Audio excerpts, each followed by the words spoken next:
जी ये देखो किस कलर इसमें कचरा है। वो करके चलेंगे तो फिर बाकी जो डेली की रूटीन की चीज़ें हम खुद ही करते हैं। ग्रीन में इतना नज़र नहीं आ रहा है, नज़र आ रहा है ग्रीन में भी इतना। ऑरेंज ये देखो, ये मट्टी मट्टी हर तरफ पड़ी हुई है, इसको क्लीन करना पड़ेगा। जी बिल्कुल। ये देखो रेड और ब्लू में ज़्यादा नज़र आ रहा है।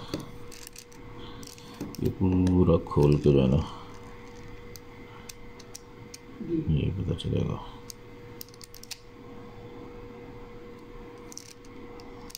ये देखो सही है, सही है। ये देखो वाइट में किस कलर गंदा होगा ना। ये पूरा का पूरा खुलेगा, खुल के साफ होगा।